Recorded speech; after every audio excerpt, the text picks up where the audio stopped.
dear students. In the previous class, we studied about the first law of motion, which says that if we want to bring a change in the state of the object, then we need to apply certain amount of force onto it, and the desired change is there. Now, let's try to explore the force needed to bring about the desired change a little more. Let's try to explore it a little more. Now, suppose we take two situations. Let's try to explore the force required to bring about the desired change a little more. Let's take this condition. There's a fast moving cricket ball. It hits a spectator and it may hurt him. While if we have a tennis ball, it may not hurt.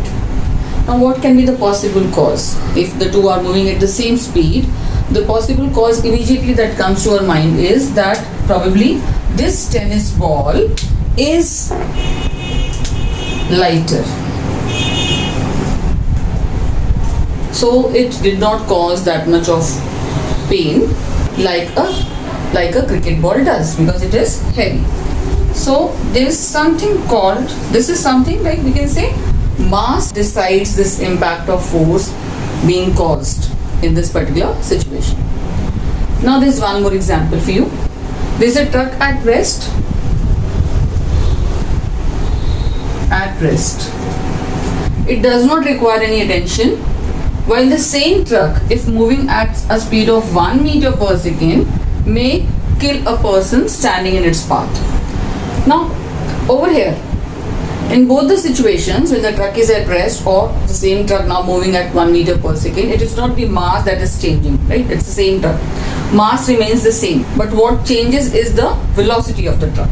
Suppose I say this truck has a mass of 2000 kg. Okay, this truck has a mass of 2000 kg even.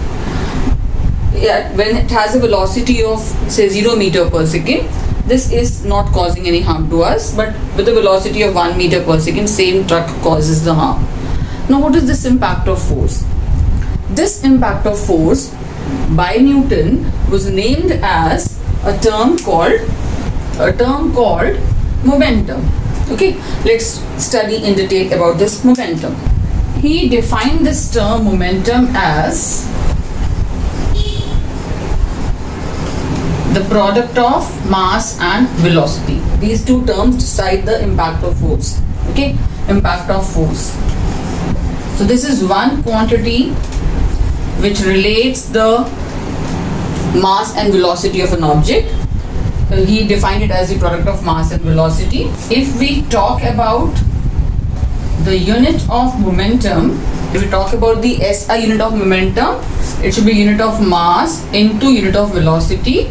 So this is kilogram meter per second. Fine, it is kilogram meter per second. How I can define it? If 1 kg of mass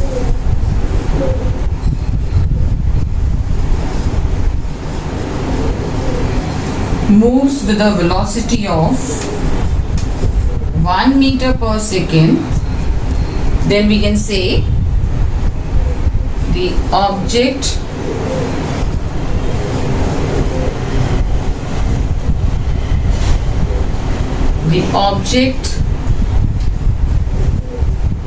possesses a momentum of 1 kg meter per second. Now, after this, let us come back to this question. What was there that was causing this impact, such a large impact that this truck with zero velocity is not causing any problem, but even at 1 meter per second, it kills a person? This is nothing but the momentum. Momentum is denoted by the symbol P. Right? So P is equal to mv. Over here, mass is maybe 2000 kg, but velocity is 0. So momentum was 0. Over here, this was 2000 into 1. So this is 2000 kg meter per second. Fine. Look at this huge difference. This is what caused that impact, that the person was killed. The person was killed even with a velocity of 1 meter per second. Let's try to solve certain more questions based on momentum. See, momentum is the product of mass and velocity, mass being a scalar quantity, velocity a vector quantity. So momentum is also a vector quantity and its direction is same as the velocity of the moving object. Now looking at the same concept, let's try to solve this question. This question says there is a hockey ball of mass 200 gram. Okay, this ball has a mass of 200 gram. So we have to first of all convert it to kg also. We need to proceed in the SI system of unit. This ball has a mass of 200 gram. It's traveling at 10 meter per second. Its initial velocity is 10 meter per second. Fine.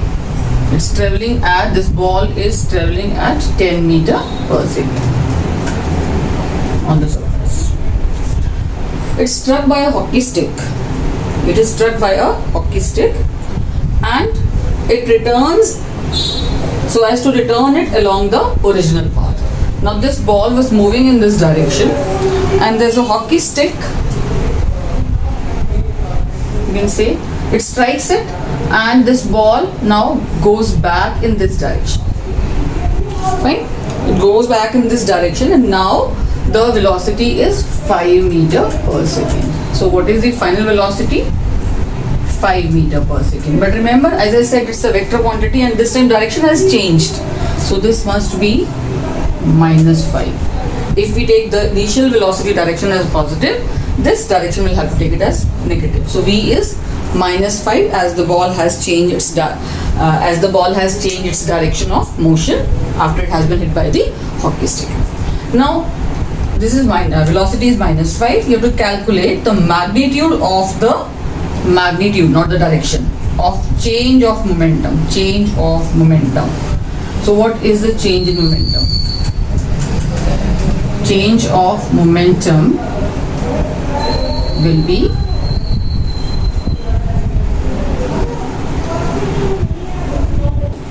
final momentum minus initial momentum. Fine. So this is equal to mv minus mu. Fine.